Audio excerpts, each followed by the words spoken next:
Welcome to the Hidden Palace with Skyblaze.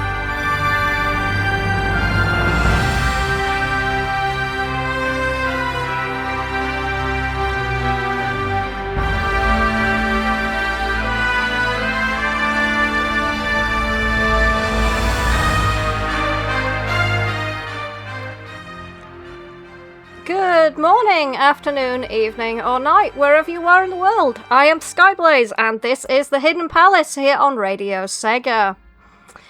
So, if you have been paying attention to the TV and the news, you will likely have seen various sporting events going on, which is part of the 2026 Winter Olympics. AKA mad people throwing themselves down icy slopes to win pieces of metal on strings. Yeah, I don't get it, I'll be honest. I mean, I'm not a fan of cold at the best of times. But, you know, each to their own, if that's your thing. But with that in mind, it makes some sense to have a look at a number of Olympic games that did come out on Sega consoles. And hello to Electric Boogaloo and Celtic Yoshi, who are in the chat. Celtic Yoshi's very happy that they've got to choose into a live show, because I think you've been missing quite a few recently, haven't you? And of course, my darling beloved husband is working on the socials today. Probably putting lots of terrible puns in it, because that's, you know, his thing. Moving on. It's what I do. Yes, it is what you do. So, I'm going to talk about a few Olympic-themed games. Kazuyoshi says, yes, because of work. Work is the worst. Although, having said that, I'm actually getting some more work in, hopefully, starting from next Friday. So, money. Money is good. Work is bad. Money is good. Anyway. So, I'm going to start out with a game called Izzy's Quest for the Olympic Rings.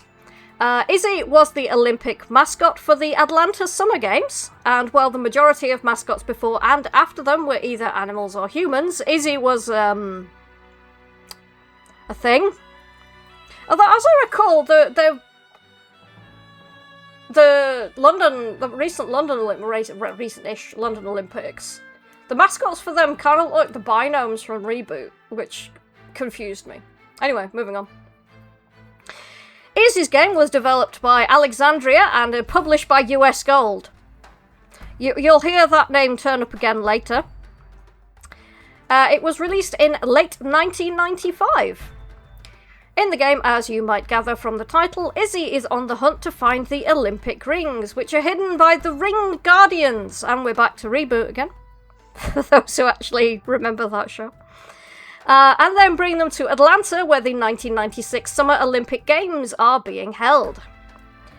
Gameplay-wise, it follows your basic platforming style. You need to make your way through various levels, jumping on enemies to defeat them, kind of Mario Sonic style, collecting various items such as medals and torches as you go. There were quite a lot of games along this sort of line back in the early to mid-90s. Platform collectathons, they tended to get known as, or European platformers was a title I came across. Quite a lot of them were on microcomputers of the era. Anyway, Izzy has a health bar, sort of. It takes the form of 3 medals. If you take damage, you lose a medal, and you'll die if you get hit while you have no medals. Kinda like Sonic and Rings. Although collecting medals dotted about the level does restore your life points. In terms of traversal, along with your standard jump, Izzy can leap further with a long jump, but while standard jumps allow him to damage enemies, the long jump does leave him vulnerable to attacks. You can also find power-ups, which allow Izzy to transform into an array of different forms. Some of them are sports-themed, so you can hang glide, become a javelin, attack with a baseball bat, lunge at enemies as a fencer. I like that one. Strike from range as an archer, speed through the levels as a skateboarder, fly into the sky as a rocket, and become a hammer thrower. So I don't think that Has baseball ever been an Olympic sport? I don't think it has. And certainly I can't remember a sport involving a rocket. But, what do I know? I could be wrong. Maybe there was like the 1909 Olympics had a build your own rocket championship. The early Olympics were wild, my friends. The early modern Olympics were quite wild. There's at least one of them that is referred to as the craziest event ever held. I'll not go off on a tangent right now, but it is pretty wild. So you also look to complete levels as quickly as possible to get a gold medal, and doing so lets you tackle one of the Elder Challenges, which you will need to do if you want to collect at least 2 of the 5 Olympic rings. The remaining 3 are collected simply by progressing through the game. Once you have successfully collected all 5 rings, the final level can be played, where you try and reach the final vortex, which will take Izzy to Atlanta. So, okay. So, its purpose is saying good old Izzy the Olympic poop. I mean, the thing that immediately sprung to mind was like a cartoon flea when I took a look at it. And it's like, I'm not sure if a flea is exactly in the spirit of the games. Anyway, let's have some music. So, from Izzy's quest for the Olympic rings, we have the title theme. And then our first request of today, we have from Mario and Sonic at the Sochi Olympic Games, the Diamond Dust Zone remix. That was requested by Souls. So enjoy this, and I'll be back after the music break to talk about the next game for tonight.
Hello, my name is Gavi and you're listening to The Hidden Palace with Skyblaze on Radio SEGA.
And we are back, and that was Mario and Sonic at the Sochi Olympic Games, Diamond Dust Zone, requested by Souls. And before that, we had, from Izzy's Quest for the Olympic Rings, the title theme. So I'm having volume issues. Okay. So, Izzy was not the only Olympic game created for the 1996 Summer Games. And of course, US Gold had a hand in making our next game as well. This one was simply titled Olympic Summer Games. Yes, very creative title there, people, well done.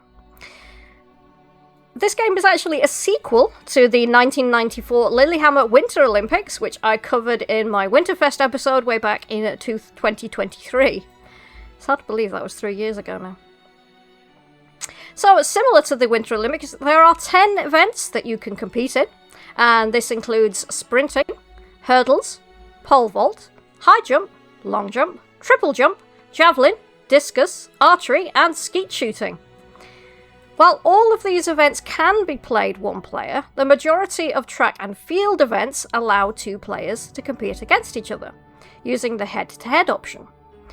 You can actually have up to 8 players compete, but each player will have to take turns, unless, again, the head-to-head option is selected.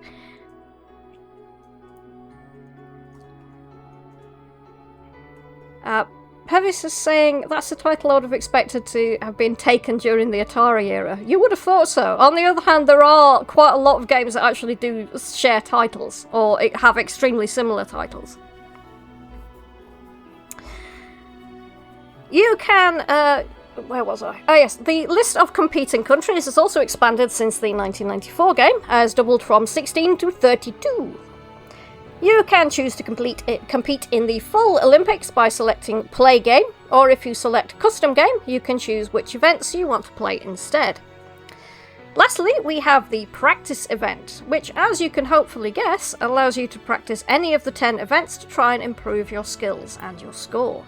And beat your friends later when they come around. Be that guy.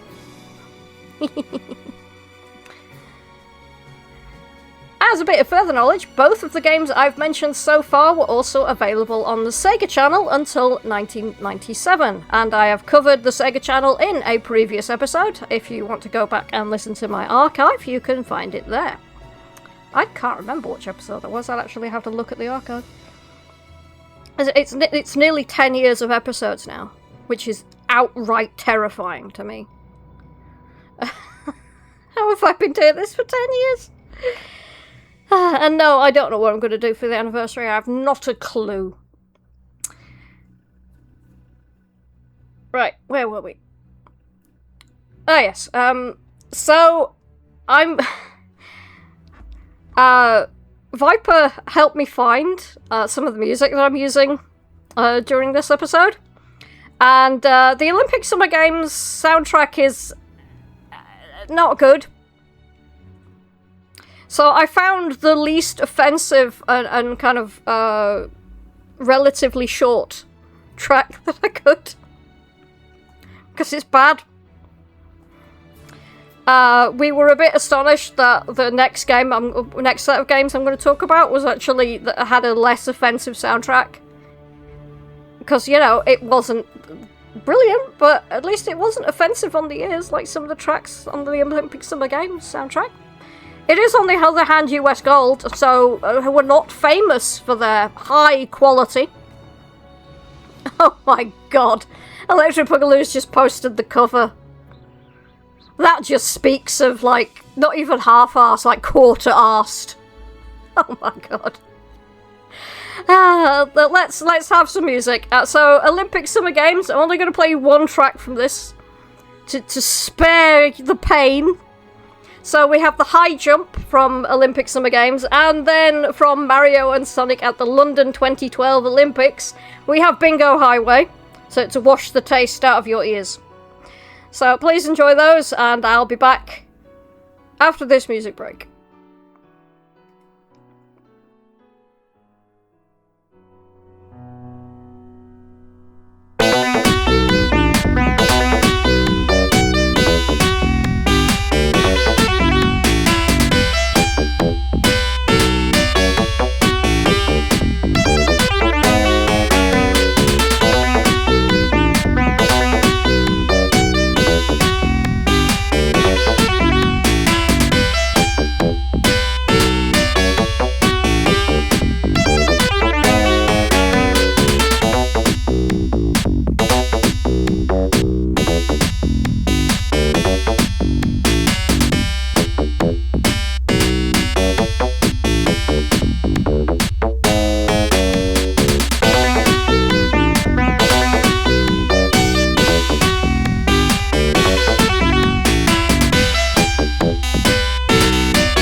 Xenia, the playlist manager. Hidden Palace, Sky Blaze.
And we are back! And that was Mario and Sonic at the London 2012 Olympics Bingo Highway. And then before that we have from Olympic Summer Games, High Jump.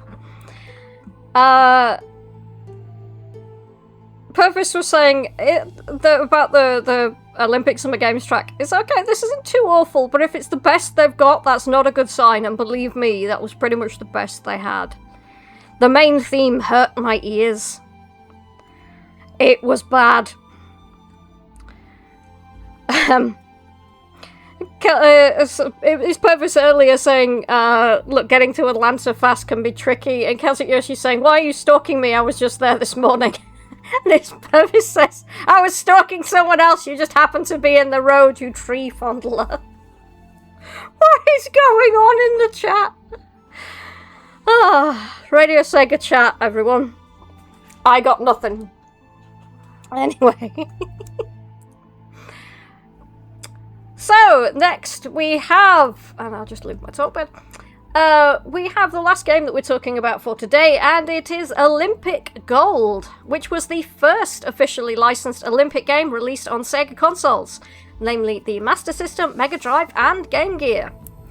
It was created for the 1992 Barcelona Summer Olympic Games and was developed by Tiertex and published by, you guessed it, US Gold. There they are again.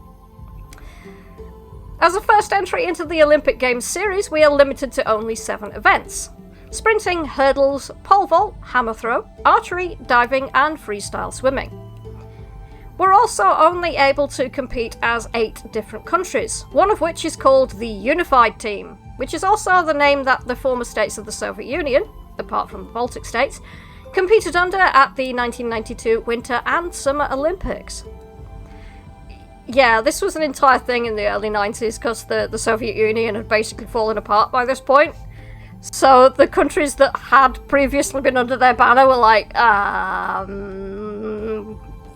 we can still compete, right? We qualified and everything. So when they were doing like the March of Nations and everything, they were just holding an Olympic flag with the 5 rings on it. Confused me as a child.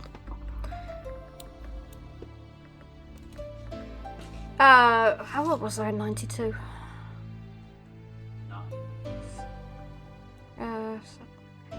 Yeah, about 8 or 9. Because I'm old. As with the other mainline Olympic Games, your main play options are to play the full Olympic game, competing in each event to try and win as many medals as you can. And you also have the Mini Olympics, which lets you choose which events you want to compete in. And finally, the training session, where you can work on those events that you feel you need to train harder on. And as we've mentioned before, beat your friends if you want to kind of take turns. Up to 4 people can play, but similar to the other games, the players will have to take turns, as I mentioned. You'll also have the option to select the difficulty of the CPU opponents, choosing from club, national, or Olympic difficulties. One last thing that didn't appear to carry over to the Winter Games that was in the Summer Games is the Olympic records, or world records as it's now known in this game. Here you will see what the world records were at the time the game was released, and should you be good enough to beat those records, you can find your player name appearing in those records for all to see. That's pretty cool, actually. You know, if your little digital guy can beat an actual Olympic record, that's pretty cool. Now, I'm going to talk a little bit about the music here, because we mentioned that the previous, the Olympic Summer Games from US Gold was, the soundtrack was bad. And as I said, I found the least offensive one that I could. And so, considering this is T.E.N and US Gold, I did not have high hopes for any of the soundtracks. And I have a track from the 8-bit and 16-bit versions of this game. However, I was pleasantly surprised. It was actually alright. The 8-bit version is actually surprisingly listenable. And I was like, did someone break into the T.E.N offices and like leave a completed soundtrack saying with a threatening ransom note written in newsprint saying use this soundtrack or next time I bring a big magnet? Because I have to wonder. Really?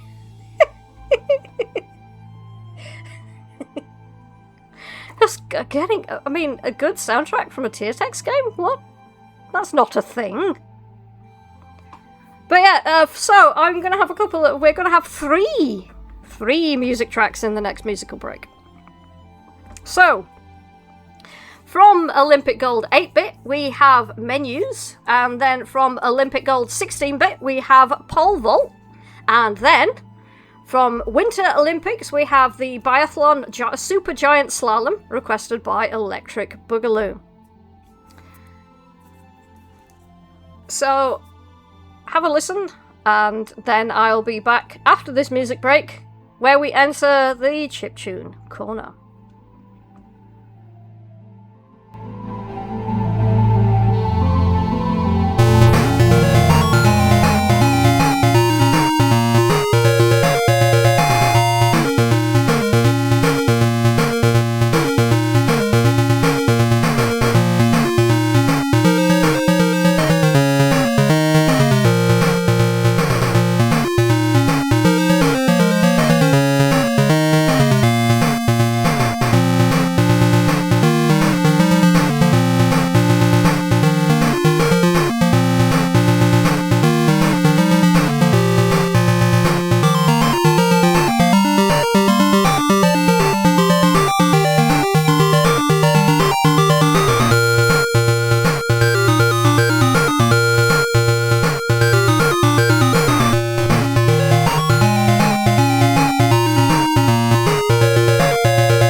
Rexy here.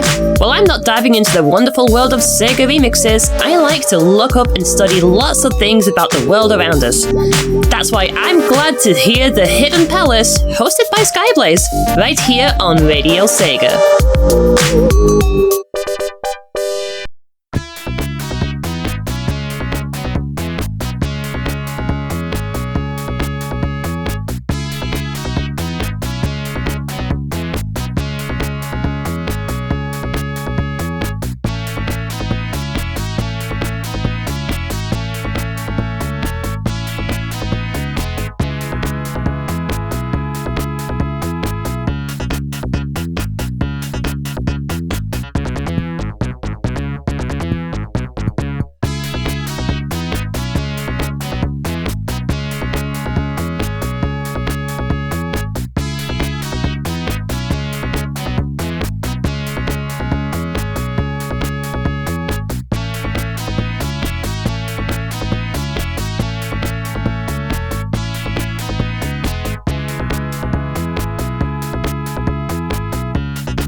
And we are back! And that was Winter Olympics Biathlon Super Giant Slalom, requested by Electric Boogaloo.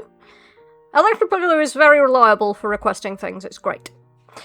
Before that we had Olympic Gold 16-bit Pole Vault, and then before that we had Olympic Gold 8-bit Menus. It was weird that this had a better soundtrack than Olympic Summer Games did. I mean, even the 8-bit was pretty listenable. It's like TSX is weird. Occasionally they seem to trip up and actually make a decent soundtrack. It's very odd. My husband, Grey Forest, is saying US Gold like a cockroach, so hard to kill. They lasted I don't think they're still around, but they did last a good long time. A hecking long time. Electric Boogaloo is also saying TSX's World Cup USA 94 on Game Gear and Master System also had some nice sounding music. Yeah, that's another thing. They seem to do better on 8-bit machines when it came to the soundtrack. Which again is, I mean, I can understand why, because it's simpler, but still a bit odd. Anyway. So, we go into the chiptune corner. Now, most of the chiptune artists that I feature tend to be based in Europe or North America. But Japan also has a pretty decent chiptune music scene. YMCK is one such band, formed of 3 Japanese musicians, Midori Kurihara, Takeshi Yokimura, and Tomoyuki Nakamura. They've even made their own synthesizer when they were not happy about the quality of samples that they were getting for chiptune music and from video game consoles. Which is pretty cool, I feel. That they made their own synthesizer. They've also released albums and performed live internationally, including at conventions and demo scene events, notably in Sweden. Sweden has a huge chiptune scene. So the fact that a band from Japan that performed there is a pretty big deal. Electric is saying T.E.N only closed 5 years ago. Good grief! I didn't know they'd lasted that long. Oh, that's distracted me. Anyway. So if you want to learn more about YMCK, you can go to their official website, which I am going to post into the chat. There we go. And I'm going to play you a track by them. And it's great. It's very cute. The music video is adorable. I'll post the music video in a second, but you absolutely should listen to this because it's great. So I hope you enjoy this. It's YMCK and it is called K.I.T.T.E.N. Enjoy.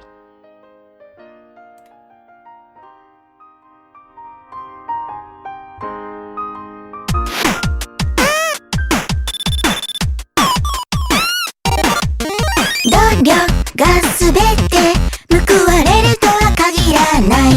なんだ全部放り出して逃げ出したくなっちゃうな。そんな時は K.I.T.T.E.N Heaven Heaven K.I.T.T.E.N K.I.T.T.E.N Heaven Heaven ふわふわふわふわ左折して右折して右左どっちもミャオミャオミャオ逆らえない運命もとりあえず気にせずミャオミャオミャオこの毎日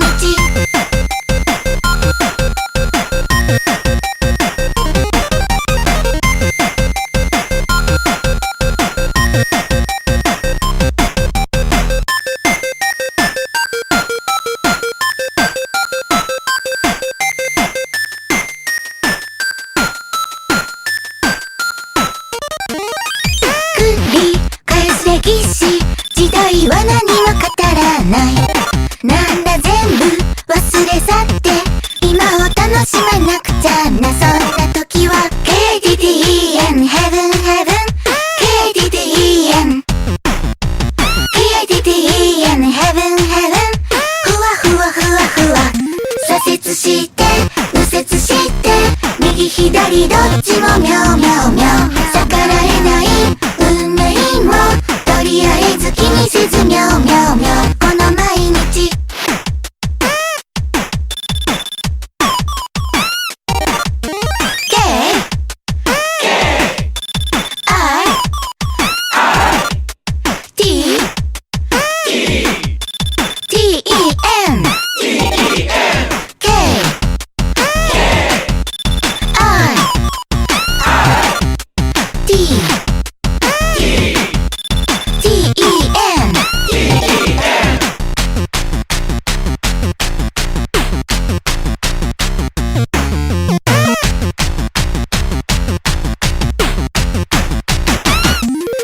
して右折して右左どっちもミャオミャオミャオ逆らえない運命もとりあえず気にせずミャオミャオミャオこの毎日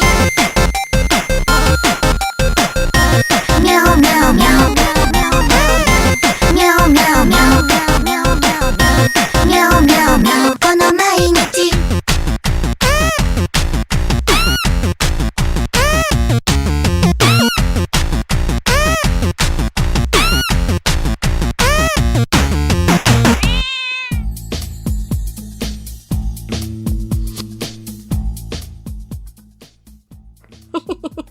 Kitten! Yes, I'm easy to please. Kittens! But yeah, they're really good. Check them out if that's your thing. The squeaky music was so good. I love it. Right, we are at the end of the show, so thank you so much everyone for tuning in. Coming up next we have Gavi, who I think is doing one of his excellent glitch DJ sets. And then tomorrow we will have the LMC block and Rexy's Sega Mixer Drive. Always worth tuning into that. If you have any ideas for any future topics you think I can cover on Hidden Palace, you can get in touch with me. I am on Discord, where I'm Skyblaze42. Or you can find me on Blue Sky, where I'm Blazing Skies. Or you can reach me through the official Radio Sega social media channels. I've been Skyblaze, and this has been the Hidden Palace here on Radio Sega. I've got one more track to go out on, and you might want to have the glow sticks ready for this one. Yeah, I'm going back to Final Fantasy XIV, because it's full of bangers. I don't know what to tell you. But I hope you enjoy it anyway. So take care, everybody, and good night.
Enjoyed the show? Check out the full Radio Sega live schedule at radiose.ga/shows. Radio Sega, playing the best Sega music 24/7.